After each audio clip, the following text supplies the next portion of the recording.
Okay, so it froze up on us. So sorry about the freeze. Let's finish this. Okay, so on this next part, it's talking about angle BXA. So let's look at this. Let me minimize this for here. Let's look at this triangle here, this example. So if I go BXA, it says right here, it's congruent to DXE. And how do we know that? Because we can physically see those are vertical angles. Okay, so this is our vertical angles theorem. Okay, which states that if any two lines intersect, the vertical angles are going to always be congruent.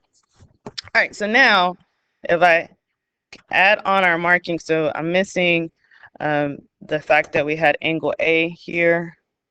I believe it was, I was trying to see where's that. Because now we have that. Am I missing a side? Yeah, so we had this angle A here and angle E. That was congruent. Well, we know they're congruent because remember earlier I was talking about we don't know if this is a bisector, but we know together they make the whole angle.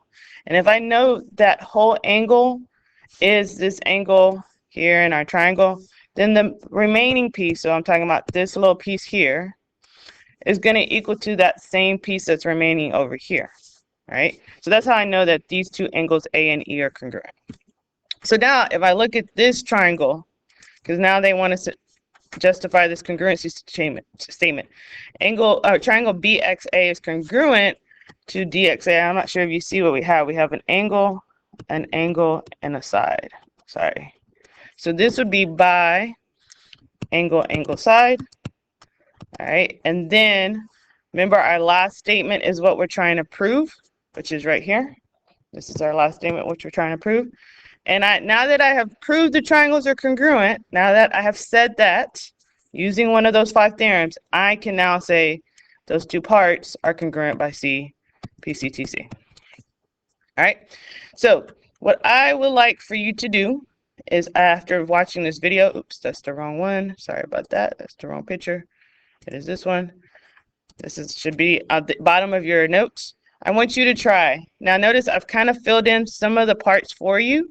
I remember the first statement is always the given, and you know the last statement is what we're trying to prove. So that's already in the last line for you. So I've given you some hints. So if this is definition of midpoint, you can mark that because they gave that here, and then you should make a conclusion based on that. And that's what we were talking about at the beginning. So see if you could just name the parts that you marked. That's your hint. If you mark it, then you should be able to name it, make a statement about it in the left column.